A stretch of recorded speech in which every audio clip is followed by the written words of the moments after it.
हमारे चैनल को सब्सक्राइब करें और बेल आइकन दबाएं।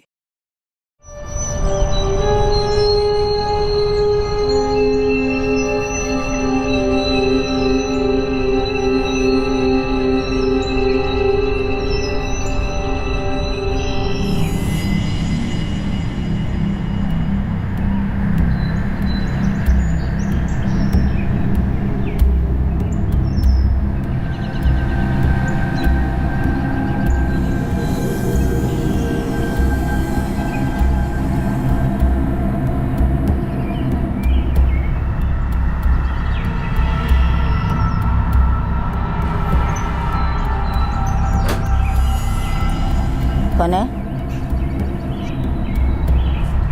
कौन है? बोलता क्यों नहीं?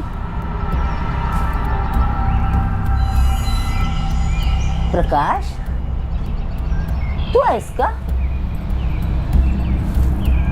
है? कौन है तू?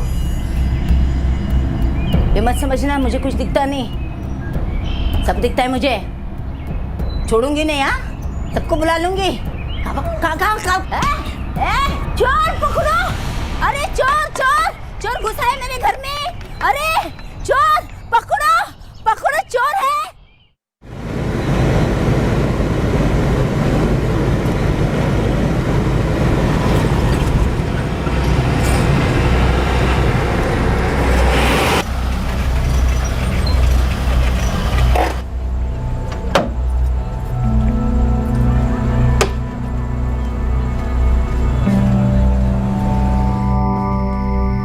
तन्वी, खाना तैयार है, थाली लगा दे सबकी।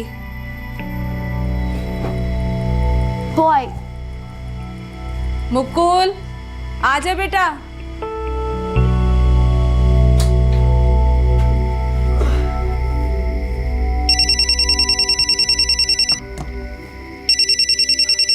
हाँ प्रकाश, बोल, कैसा है?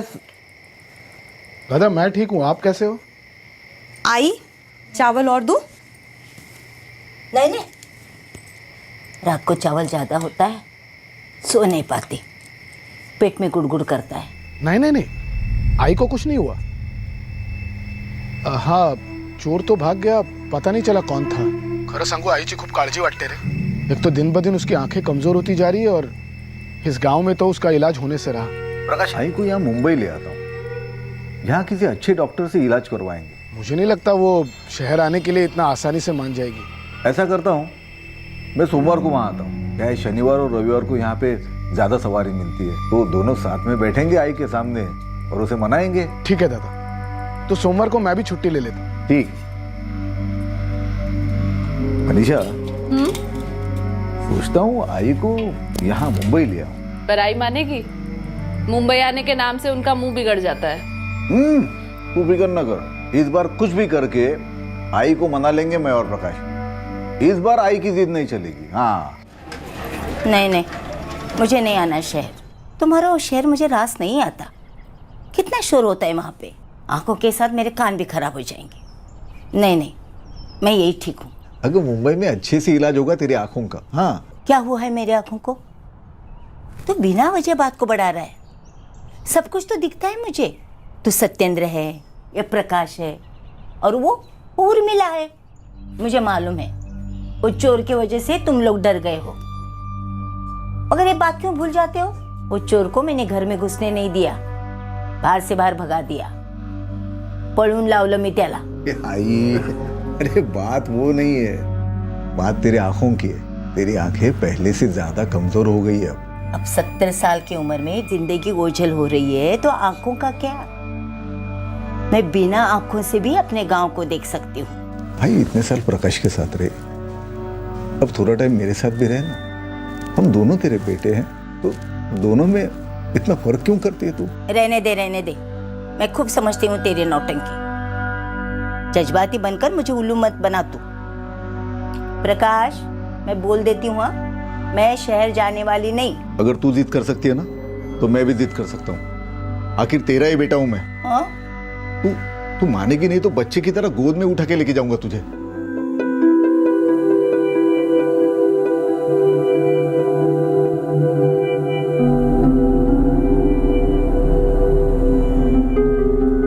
और मोरे की नजर धुंधली पड़ती जा रही थी, इसलिए उनका बड़ा बेटा सत्येंद्र जिद करके उन्हें अपने साथ मुंबई शहर ले आया ताकि अपनी मां की आंखों का बेहतर इलाज करवा सके। लेकिन शहर में इस बुजुर्ग महिला के साथ जो अनहोनी घटी उसके बारे में किसी ने सोचा भी नहीं था। 2000 की घड़ी लेना मतलब पैसों की बर्बादी है। आजकल तो वो मोबाइल पे टाइम तारीख सब पता चलता है।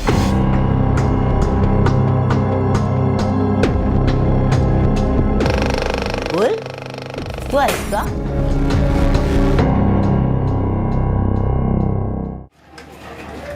अरे मुकुल, 2000 रुपये मतलब बहुत ज्यादा है। आई मैं जा रही हूँ। हाँ बेटा। अज्जी मैं येते संभल के जाना। हाँ बेटा।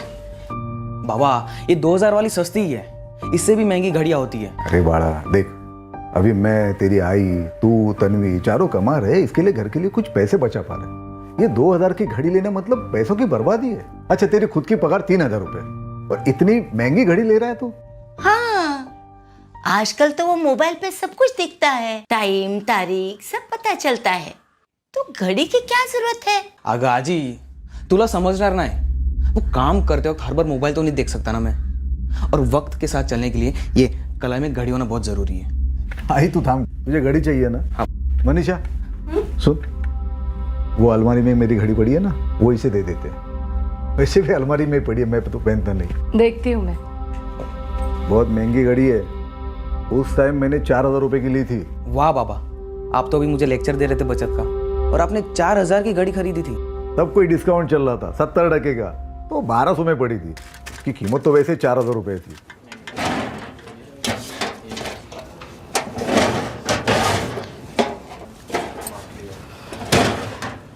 कहाँ रखी है? कहीं भी नहीं दिख रही है। क्या बात कर रही हो? अरे यहीं तो थी। सब जगह देखा, कहीं भी नहीं दिख रही है। हटो सर।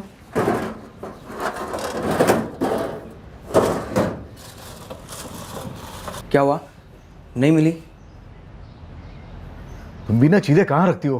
बिल्कुल नई घड़ी थी, एक बार भी नहीं पहनी थी मैंने, यहीं रखी थी। कहाँ जाएगी? अरे मुझे क्या पता, मैंने तो काफी दिनों से देखी तक नहीं है। कहाँ जा सकती है?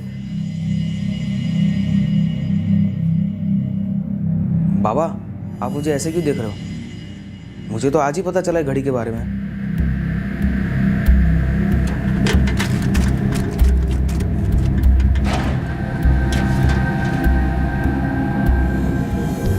अरे ऐसे कैसे गायब हो सकती है? कितनी महंगी घड़ी थी। कहीं चोरी तो नहीं हुई? हो सकता है। आप और मुकुल काम पे निकल जाते हैं, तन्वी कॉलेज, मैं भी काम पे चली जाती हूँ। दोपहर में आई अकेली रहती है घर पे, हो सकता है ना चोरी हो गई हो। और आज को ठीक से दिखाई तो देता नहीं है, कोई आया भी होगा तो भी उन्हें पता नहीं होगा। जाने दो, छोड़ो इस बात को। ऊपर से आई को दरवाजा खुला रखने की आदत है, हो सकता है कि मैंने कहा ना, जाने दो, छोड़ दो इस बात को। अरे आई ने सुन लिया तो उसको बुरा लगेगा, फिर वापस गांव जाने की बात करेगी। तो कहीं कहीं रखी होगी, थोड़ा और ढूंढेंगे तो मिल जाएगी। हाँ चलो मैं काम पे जाता हूँ। बाबा की घड़ी के चक्कर में मेरी घड़ी की तो बात ही रह गई। आइए तो। हाँ और सुन, संभल के चलाना तेरी काली पिल्ली को।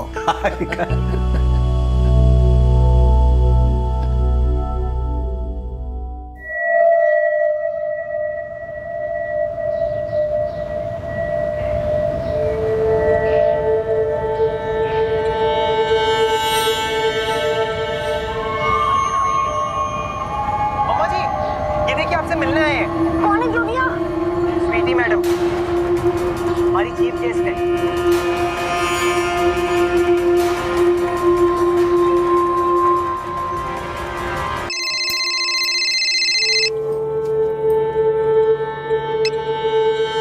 हाँ तन्वी, आई घर पे ताला लगा है। ऐसा कैसे? तेरी आजी होगी ना घर पे, वो तो कभी दरवाजा भी नहीं बंद करती, ताला कैसे लगाएगी? अरे मैं घर के बाहर ही खड़ी हूँ आई, मुझे लगता है अज्जी कहीं बाहर गई है। टीवी बंद करना भी भूल गई, बाहर तक आवाज आ रही है मुझे। कहाँ गई होगी? अच्छा तू 10 मिनट रुक, मैं आती हूँ अभी। तब तक तू आस पड़ोस में देख, तेरी आजी शायद वहीं कहीं हो। लक्ष्मी काकी, काय झालं तन्वी? लक्ष्मी काकी आजी है क्या अंदर? नहीं तो क्यों, क्या हुआ? घर पर भी नहीं है, बाहर ताला लगा हुआ है और अंदर टीवी चल रहा है। तेरी आजी तो कभी कहीं नहीं जाती। पता नहीं कहाँ है, मैं नीलू काकी से पूछती हूँ।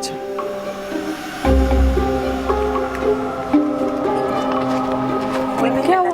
आई अज्जी कहीं नहीं मिली मुझे। ले पकड़। आई तो कभी दरवाजे पे ताला लगाती नहीं है। जसविंदर को प्राइज 3 महीने से तो ऐसा कभी नहीं हुआ। दरअसल उसकी कहानी में मुझे कहीं ना कहीं छू लिया। आई अज्जी और किस तरह से आप लोगों से भी मुलाकात हो गई? आप लोगों ने पहचाना ना मुझे?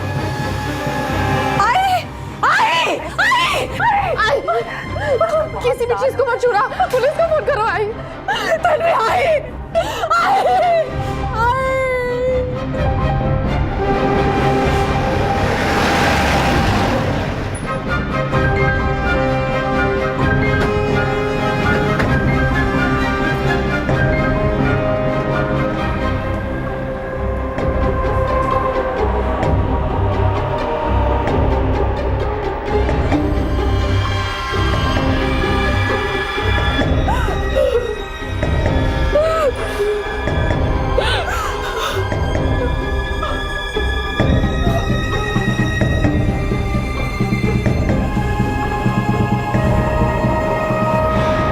सर, ऐसा लगता है फर्श को पोंछा गया है। सर, और शायद इसी शर्ट से पूछा गया है। घर वालों से पता करो ये शर्ट किसकी है। सर, ये मेरी शर्ट है। शर्ट फॉरेंसिक लैब भेजो। तन्वी जब घर लौटी तो दरवाजे पे ताला लगा हुआ था। टीवी भी चल रहा था, बाहर तक आवाज आ रही थी। आई घर से बाहर नहीं निकलती थी, ज्यादा से ज्यादा घर के बाहर बैठती थी या खाट पे लेट जाती थी। 3 महीने से वो है हमारे साथ। उसके आने के बाद से हमने ताला नहीं लगाया घर में। सर, दरवाजा कहीं से भी डैमेज नहीं है। लगता है कातिल घर के अंदर जबरदस्ती नहीं आया था। जब आपकी आई घर पर अकेली होती थी तो दरवाजा खुला रखती थी क्या? आई को बंद कमरे में रहना पसंद नहीं था साहब। साहब, मैं इनके बाजू में रहती हूँ। रेनू काका की जब भी घर में अकेली रहती थी वो बाहर ही बैठती थी। उनको आदत थी बाहर बैठने की, और पास से कोई भी गुजरता था ना, उनसे बुला के बात करती थी। आज आपकी रेणुका जी से मुलाकात हुई थी क्या? नहीं साहब, मैं सुबह से घर के काम में ही लगी हुई थी। आपने यहाँ घर के अंदर किसी को आते हुए या फिर घर से बाहर किसी को जाते हुए देखा था? जी नहीं साहब, काम में इतनी उलझी हुई थी कि ध्यान ही नहीं गया। आप में से किसी ने कोई चीखने चिल्लाने की आवाज सुनी थी क्या? नहीं सर। तुम्हारे पास घर की चाबी नहीं थी क्या? नहीं, जब से अज्जी यहाँ पर है मैं चाबी नहीं लेके जाती। घर की कितनी चाबियां हैं कुल? 2, एक आई के पास और एक घर के ताले में रहती है। मतलब जिसने ताला लगाया वो चाबी अपने साथ ले गया होगा।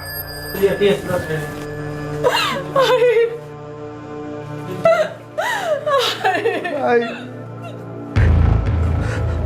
हाय हाय। 3 महीने पहले गांव से शहर आई 70 साल की रेणुका मोरे की किसी ने बेरहमी से हत्या कर दी। ये murder case Mumbai crime branch के लिए चुनौतियों से भरा रहा। इस केस से जुड़े सवाल तो कई थे लेकिन जवाब बहुत कम। सबसे बड़ी मुश्किल आई इस कत्ल की वजह तलाशने में। रेणुका मोरे की आंखों की रोशनी की तरह इस केस के पीछे का मकसद भी ओझल नजर आ रहा था। पहले विक्टिम के गले को घोंटा गया, फिर किसी तेज धार वाले हथियार से गले को काटा गया। हमें वहां घर पर कोई मर्डर वेपन नहीं मिला है। शायद मुजरिम अपने साथ लेके आया।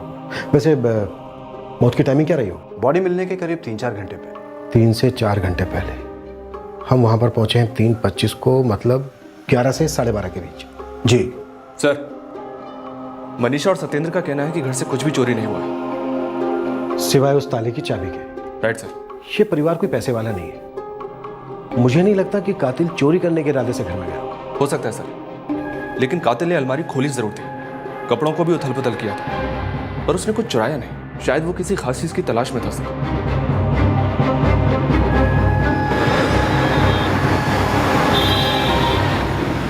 आई नहीं जाना चाहती थी शहर,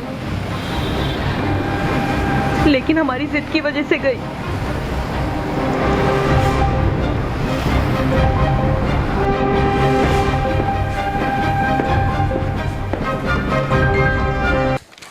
सर, दोनों के ब्लड ग्रुप मैच हो रहे हैं। शर्ट पर जो खून लगा है वो रेणुका मोरे का ही है। मतलब कातिल ने फर्श पे गिरे खून को इसी शर्ट से साफ किया होगा।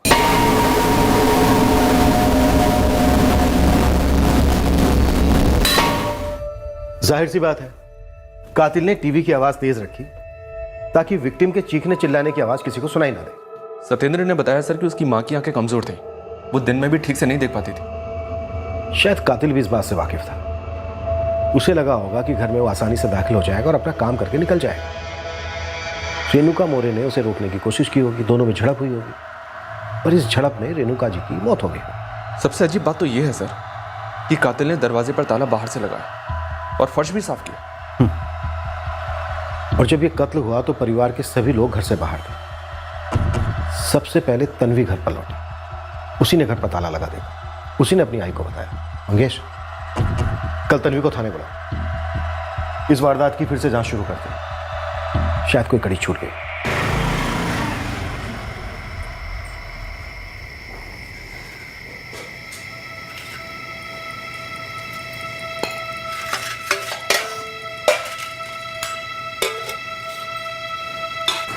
बाबा कुछ तो खा लीजिए।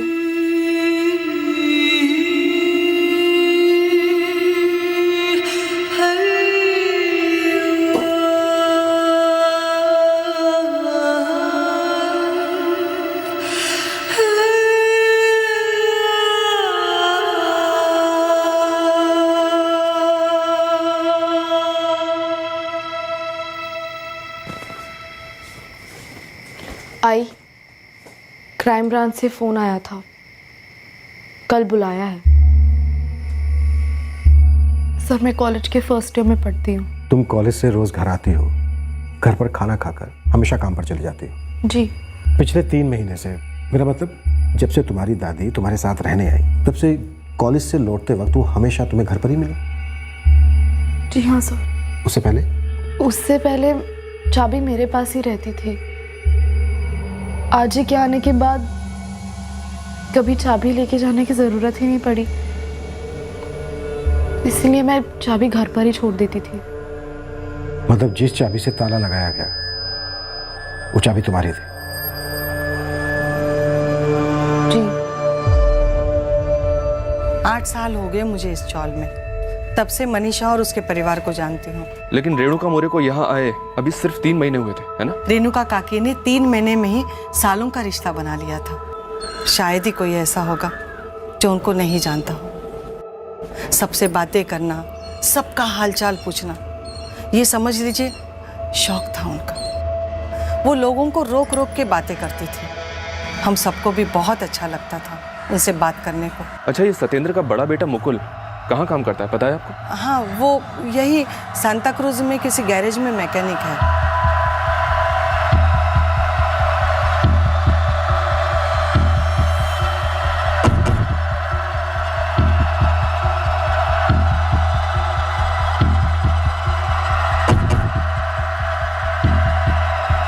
यहाँ ताला हमेशा यहीं रखते हैं और चाबी उसके अंदर, पर पिछले 3 महीनों से ताला लगाने की जरूरत ही नहीं पड़ी।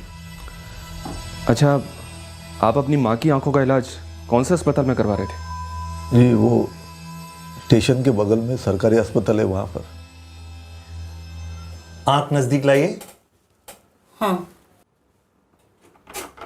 और नजदीक लाइए। और नजदीक लाऊंगी तो मशीन आंख में घुस जाएगी, वैसे ही मुझे कम दिखता है। कुछ नहीं होगा माँ जी, आप लाइए तो सही। दोनों आंखों की कॉर्निया काफी डैमेज हो चुकी है। ऐसे केसेस में ज्यादा कुछ नहीं कर सकते। आपको उनका ख्याल रखना होगा, क्योंकि वक्त के साथ आंखें और कमजोर हो जाती हैं। कोई तो इलाज होगा। मैं गांव से शहर आई को इसी उम्मीद में लेके आया हूँ। एक ही तरीका है, ट्रांसप्लांट करना होगा। लेकिन इस उम्र में ऑपरेशन कामयाब होने के चांसेस बहुत कम है। आई गांव में रहना चाहती थी, शहर में रहना उसे पसंद नहीं था, लेकिन मैंने जिद की, उसे जबरदस्ती यहां पर लेके आया। इतने सालों से वो आपके साथ रह रही थी? जी हाँ सर।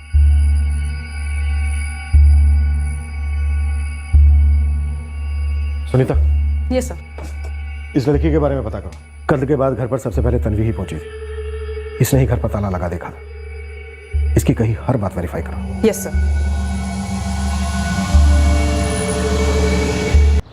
साहब ये मुकुल स्टेशन के पास काबरा के गैरेज में काम कर रहा है, 12वीं तक पढ़ा है, ईमानदारी से काम करता है। शक करने लायक कोई बात? साहब ये लड़का शौकीन मिजाज है, लेकिन शक करने वाली बात कोई सामने नहीं है। ऐसी बातें सामने नजर नहीं आती हैं रफीक, खोद के निकालनी पड़ती हैं। दरवाजा खुला था जब कातिल घर में आया, और जब गया तब ताला लगा कर गया।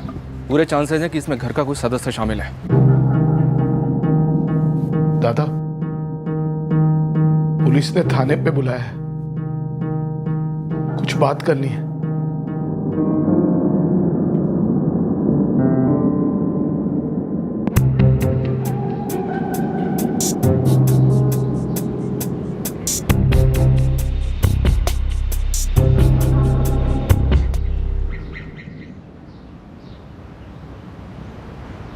उर्मिला, एक घर में काम बाकी है, 2 बार मैडम का फोन आ चुका, मैं निपटा कर आती हूँ, तू यहाँ देख लेना। हाँ हाँ भाभी, मैं संभाल लूंगी।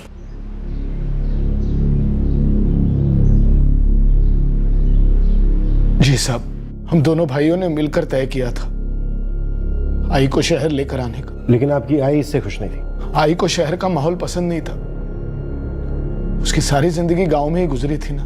और जिंदगी खत्म हुई शहर में आकर। आपकी भाभी मनीषा और आस पड़ोस के लोगों ने हमें बताया कि आपकी आई घर का दरवाजा हमेशा खुला रखती थी, और शायद कातिल ने इसी का फायदा उठाया। बचपन में जस्सी कैसी थी, वो मेले वाले दिन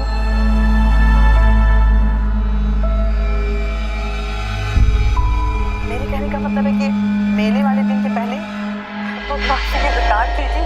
सच्ची में अब यकीन नहीं करोगी जी, तूफान मेल थी एकदम। नहीं मम्मा जी, मैं ऐसे नहीं थी। ओए ऐसे कैसे नहीं थी, सबूत है जी मेरे पास। 1 मिनट में अभी लेके आता हूँ फोटो एल्बम, आप देखो। तो ये देखो जी, जस्सी और बेबे उनके बर्थडे पे जस्सी सुपरमैन बन के खड़ी है। मैं ये जानना चाहता हूं कि क्या सत्येंद्र को पसंद नहीं था आपकी आई का यहाँ आना? पसंद नहीं था मतलब ये कि सत्येंद्र का अपनी आई के साथ कोई मनमुटाव था, आपके साथ कोई अनबन थी, कोई झगड़ा था गांव की जमीन को लेकर या गांव के घर को लेकर? नहीं साहब, सत्येंद्र दादा ऐसे नहीं है। आई की तो बहुत अच्छी बनती थी उनसे। 20 साल से दादा शहर रहते, मुझसे ज्यादा कमाते, और हर 3 महीने बिना चुके आई को पैसे भी भेजते थे ताकि गांव में मैं उनका इलाज अच्छी तरह से करवा सकूं। जब हम दोनों को आई की बहुत फिक्र थी, और इसीलिए दादा ने खुद कहा था कि वो आई को शहर ले जाएंगे और वहां उसका इलाज करवाएंगे। हाँ सुनीता बोलो। तन्वी की सारी डिटेल्स निकाली हैं, उसके दोस्तों से भी बात की है सर, लेकिन ये शक करने लायक जैसा कुछ निकला नहीं। पढ़ने में काफी अच्छी है तन्वी और पार्ट टाइम जॉब भी करती है ताकि फैमिली को सपोर्ट कर पाए। काफी सिंसियर है, और ये बॉयफ्रेंड वगैरह का भी कोई चक्कर नहीं है। ठीक है सर, सत्येंद्र के बेटे मुकुल के बारे में पता किया, गैरेज में मैकेनिक है, थोड़ा बनठन के रहने का शौक है, लेकिन कोई बुरी आदत या संगत नहीं है। उसके मालिक ने भी कहा कि बड़ी लगन के साथ काम करता है। सत्येंद्र, मुकुल, तन्वी और मनीषा सबके बारे में अच्छा ही सुनने को मिल रहा है, लेकिन हमें सिर्फ सच सुनना है। क्या वाकई में फैमिली में किसी को रेणुका मौर्य से कोई प्रॉब्लम नहीं थी? सर मुझे लगता है कि इस केस में जो सबसे बड़ी चीज मिसिंग है वो है वजह। वजह? उस दिन कातिल किसी इरादे से घर में गया था, शायद उसे रेणुका जी से कुछ चाहिए था, या फिर घर से, लेकिन क्या?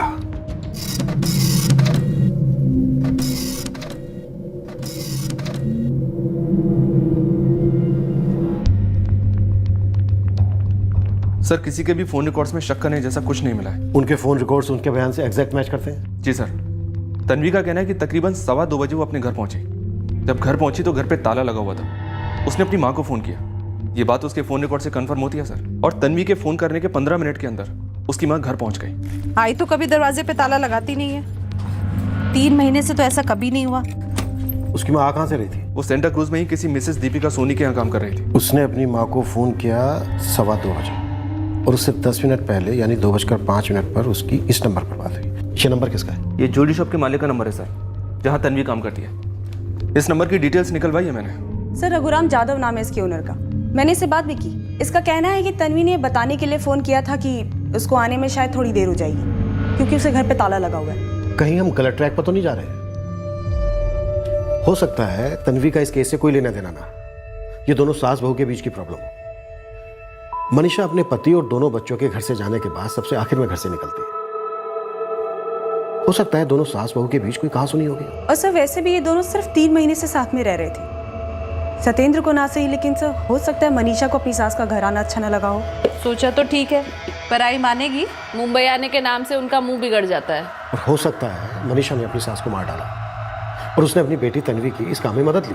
लेकिन सर, तन्वी के फ़ोन करने के 15 मिनट में ही मनीषा घर लौटी थी, और जब तन्वी ने फ़ोन किया था तब मनीषा सेंटा क्रूज में ही किसी के यहाँ काम कर रही थी। और ये बात मैंने वेरीफाई भी की दीपिका सोनी से, जिनके घर उस वक्त मनीषा काम कर रही थी।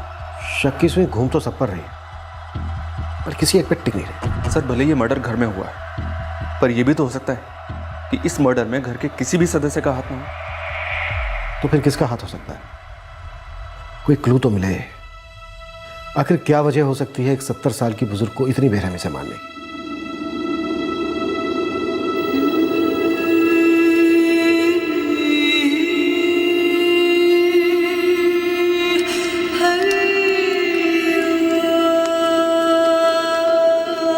रेणुका मोरे का अंतिम संस्कार कर दिया गया, लेकिन उनकी मौत की वजह अब तक राज बनी हुई थी। आखिर क्यों हुई थी उनकी हत्या? किसने किया था यह घिनौना जुर्म?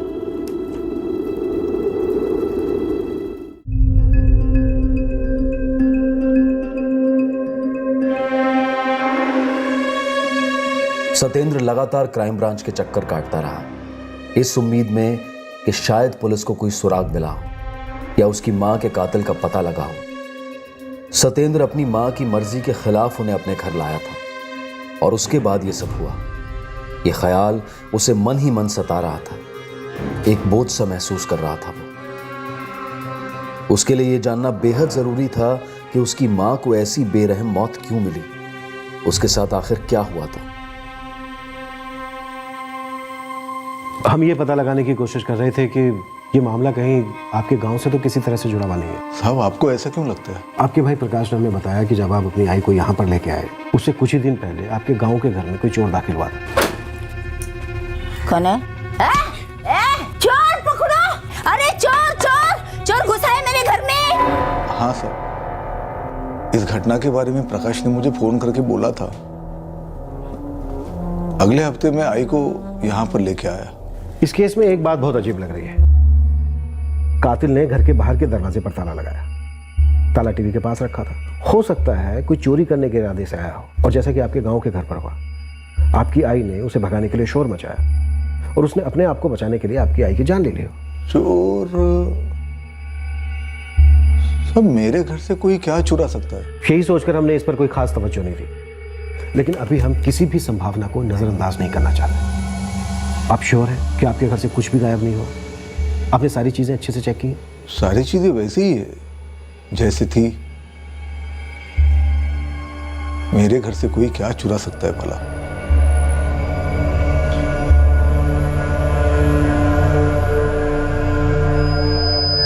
हाँ साहब, कुछ दिन पहले मेरी घड़ी गायब हो गई। अरे ऐसे कैसे गायब हो सकती है? कितनी महंगी घड़ी थी? 4000 की घड़ी थी साहब। एक मिनट, ये घड़ी गायब कब हुई? मालूम नहीं साहब, आई के गुजरने के करीब 1 हफ्ते पहले पता चला। आखिरी बार अपने घड़ी ये कब देखी थी? वो आई को गांव लेने गया था, तब सोचा था पहन के जाऊं, लेकिन फिर ख्याल आया कि रास्ते में कहीं चोरी हो गई, कहीं खो गई, तो इसलिए नहीं पहनी। बस वो आखिरी बार मैंने घड़ी देखी थी। इसका मतलब घड़ी आपकी आई के यहाँ आने के बाद गायब हुई? शायद। हो सकता है घड़ी किसने चुरा ली हो आपके घर से। देखिए, आपकी आई घर के बाहर बैठती थी, कभी कभी वहाँ सो भी जाती थी, दरवाज़ा खुला रहता था, उनकी आंखें भी कमज़ोर थी। तो हो सकता है किसी ने मौके का फ़ायदा उठाकर आपके घर से आपकी घड़ी चुरा ली हो सकता है। ज़रा सोच के बताइए, उन 3 महीनों में आपके घर पर कोई आया था? खास करके तब जब आपकी आई के अलावा घर पर कोई नहीं था। बेटा, टीवी ठीक करवा दे, कब से मरा पड़ा है। दोपहर के टाइम में चौल में भी कोई नहीं दिखता। तुम लोग काम पे चले जाते हो, मेरा वक्त नहीं कटता। ठीक है, कल मैकेनिक को बुला देता हूँ। भूलना नहीं, मैं तो प्रकाश को बुलाकर गांव चली जाऊंगी। आज आई नहीं भूलूंगा, लेकिन ये बार बार गांव जाने की धमकी मत देना। चले तो। उसी दिन मैंने एक टीवी मैकेनिक से बात की, अगले दिन वो घर पर आ गया।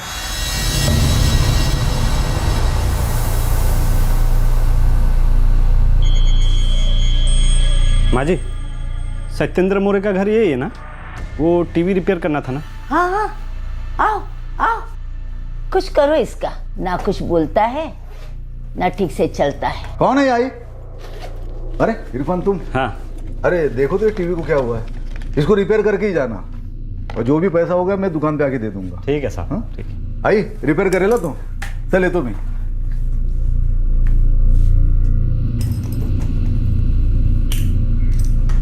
बेटा कितना टाइम लगेगा? माँ जी पहले देखने तो दीजिए, क्या दिक्कत है, पहले पता तो चल जाए। आई येते हाँ।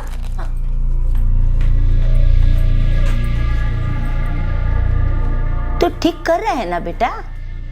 कर रहा हूँ माँ जी। वो क्या है ना बेटा, मुझे ठीक से दिखाई नहीं देता पर सुनाई सब देता है। उस टीवी का वॉल्यूम बराबर ठीक करके रखना। रात को जब मैं घर पहुंचा तो देखा कि टीवी एकदम सही चल रहा था। तो दूसरे दिन मैंने इरफान के दुकान पर जाके उसके पैसे दे दिए सब। मेरे ख्याल से इरफान एक ही आदमी है जो आई के आने के बाद हमारे घर आया था।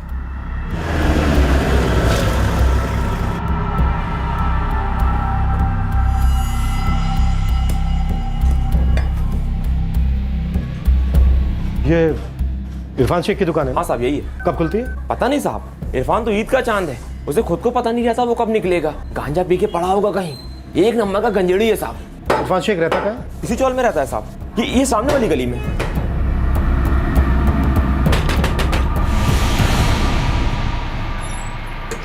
इरफान शेख यहीं रहता है?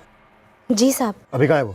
पता नहीं साहब, कुछ बताता थोड़ी ना है। अच्छा, कुछ बता सकती हो इस वक्त वो कहाँ मिलेगा? जी नहीं साहब, सुबह सुबह निकल जाता है और देर से आता है, अपने मर्जी का मालिक है। एक नंबर का नशेड़ी साहब। नशा करना उसके लिए सांस लेना जितना जरूरी है साहब, और अपनी इसी तलब को ना साहब वो चोरी करके पूरी करता है। यहाँ तक कि उसने चोल के लोगों तक को नहीं छोड़ा। सबके सब कहते हैं साहब इरफान को ना घर पे टीवी सही करने के लिए बुलाना, यानी कि चोर को दावत देना। कुछ बता सकता है इस वक्त वो कहाँ मिलेगा? हाँ साहब। बैठ गाड़ी में।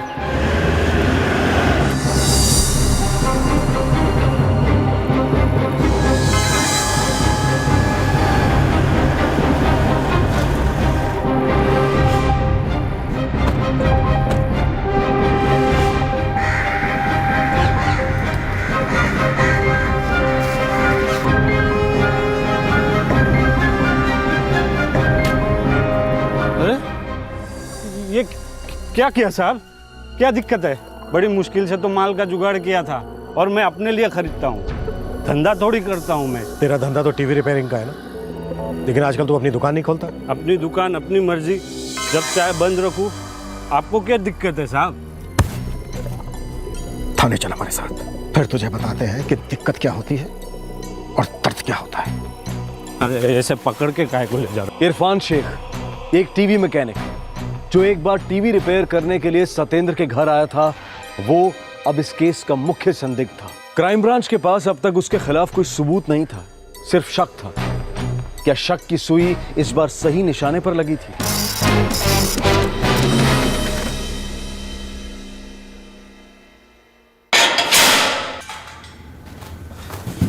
मेरे को अंदर क्यों डाला है साहब? मैंने क्या किया है साहब? पिछले 1 महीने से तेरा फोन बंद है। अरे मेरी बीवी ने कोई कंप्लेन किया है क्या साहब? मेरा फोन बंद है, इसमें किसी को क्या दिक्कत है? अरे प्रीपेड है, बैलेंस खत्म है, बात खत्म। हिल गया ना बैलेंस तेरा? हाँ, अब तू एक बात ध्यान से सुन। तेरे फोन रिकॉर्ड्स हैं हमारे पास। 3 जनवरी को तेरा फोन ऑन हुआ था और लोकेशन थी सत्येंद्र मोरे के घर के आसपास, जहां कुछ ही दिन पहले तू टीवी रिपेयर करने गया था और 3 तारीख को वापस आ गया। सही कह रहा हूं ना? हाँ?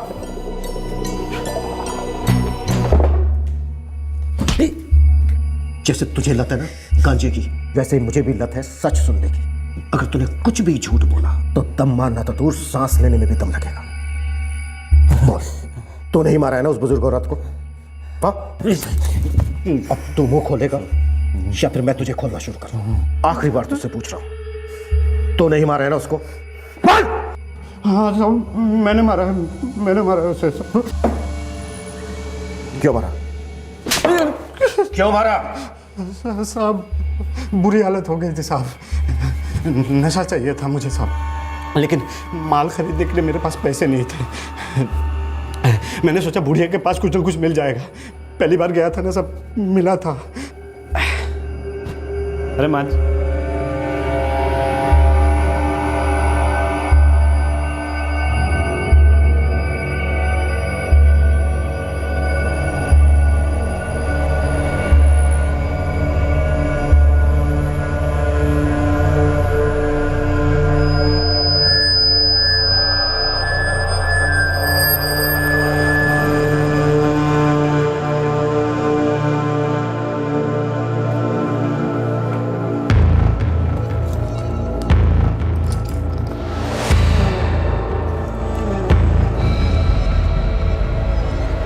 घड़ी बेचने के बाद कुछ दिनों के लिए बंदोबस्त हो गया था साहब, लेकिन कुछ दिनों बाद फिर से कड़की छा गई।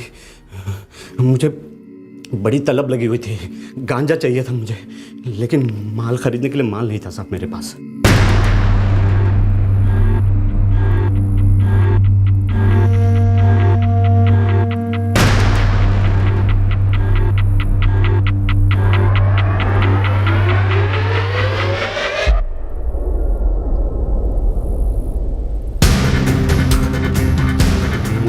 ख्याल आया, बुढ़िया बोली थी कि उसको ठीक से दिखाई नहीं देता है। सोचा पिछली बार की तरह हलवा होगा हाथ मारना। मुझे उस वक्त गांजे के अलावा कुछ नहीं दिखाई दे रहा था।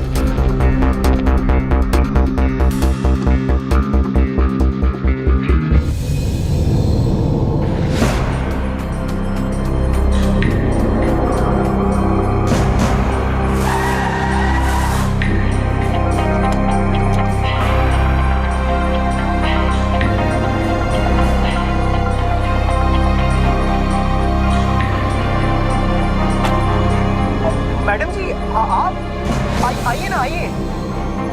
मम्मा जी ये देखिए आपसे मिलने आए हैं। कौन है जोगिया? स्वीटी मैडम, हमारी चीफ गेस्ट है।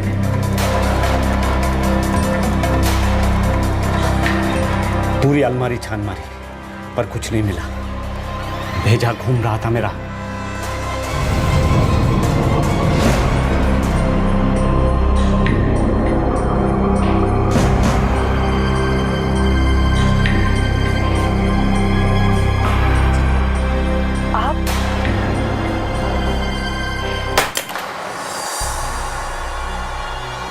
कैसे आ गई? कौन है? अगर बाहर आ गई तो मेरा तो पूरा भांडा बोल, ही जाना है। तू है इसका? जी। कौन है रे? मेरे को पता था आप लोग बुढ़िया को ठीक से नजर नहीं आता है। मैंने सोचा भाग लेता। कौन है तू? बुढ़िया शोर मचाने लगी, मैं डर गया था साहब।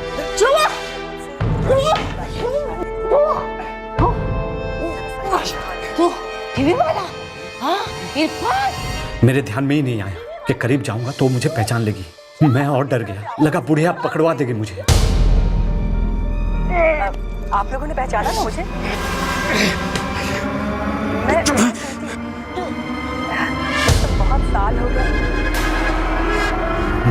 मैं डरा हुआ था साहब, पसीने छूट रहे थे मेरे, लगा था मर चुकी है, पर मैं कोई खतरा लेना नहीं चाहता था, इसलिए मैंने अपना औजार निकाला। बिना बुलाए आ गए।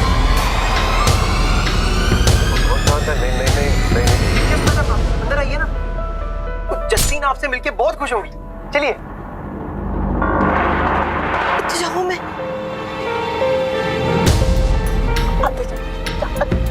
लेकिन मम्मा जी मैं जाती हूँ अंदर।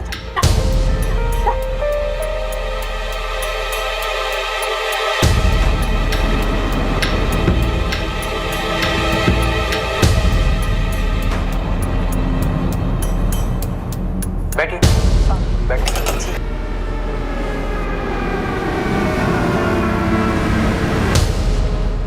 सब उल्टा हो गया साहब, पैसे भी नहीं मिले और ऊपर से ये लोचा हो गया। फिर मैंने अपना मोबाइल बंद कर दिया और दुकान जाना भी छोड़ दिया साहब। घड़ी कहाँ बेची तूने? वो एक दुकान पे बेच दी साहब, 900 मिले थे उसके। इसे उस दुकान पर लेकर जाओ जहाँ इसने घड़ी बेची थी, सबूत के तौर पर हमारे काम आएगी। फिर वहां से वापस लाने के बाद इसके बॉडी के हर पार्ट की जम के मरम्मत करना। साहब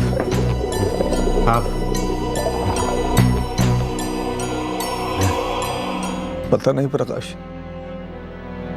लेकिन रह रह के ये ख्याल आता है कि अगर आई को मैं यहाँ लाने की जिद न करता तो शायद ये न होता। दादा आप खुद को दोष मत दो, आप नहीं जानते थे कि ऐसा कुछ होने वाला था। और कौन ये सोच सकता था कि ऐसा कुछ हो भी सकता है। देखो ना, इस गांव में जब चोर आया था तब भी तो ऐसा कुछ हो सकता था ना। दादा देखो, संभालो अपने आप को, आपने हमेशा अपनी जिम्मेदारी निभाई है और आई के लिए जो कुछ भी हो सके आपने हमेशा वो किया था दादा।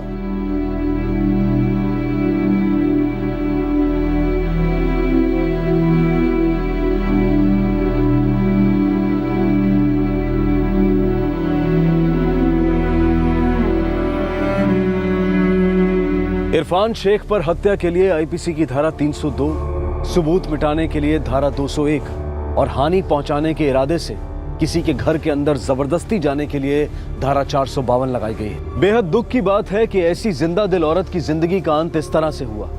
दुख उन दोनों भाइयों सत्येंद्र और प्रकाश और उनके परिवार के लिए भी होता है, जो अपनी मां की देखरेख में कोई कमी नहीं छोड़ रहे थे, हर मुमकिन तरीके से उनका ख्याल रख रहे थे और जिन्हें अब अपनी मां की कमी हमेशा खलेगी। इरफान इस वक्त न्यायिक हिरासत में है और अपने पीछे छोड़ गया है अपनी बदहाल बीवी और बच्चे को, जो पहले से ही उसकी नशे की लत और परिवार के प्रति गैर जिम्मेदाराना रवैये से परेशान थे। अब मैं अनूप सोनी आपसे विदा लेता हूं, फिर मुलाकात होगी अगले एपिसोड में और खुलासा करेंगे एक और जुर्म का। तब तक सतर्क रहें, सुरक्षित रहें और देखते रहें क्राइम पेट्रोल सतर्क। सबक एक को, सीख हम सबको। जय Hind. For more updates, subscribe to our channel, click the show links and enjoy watching the videos.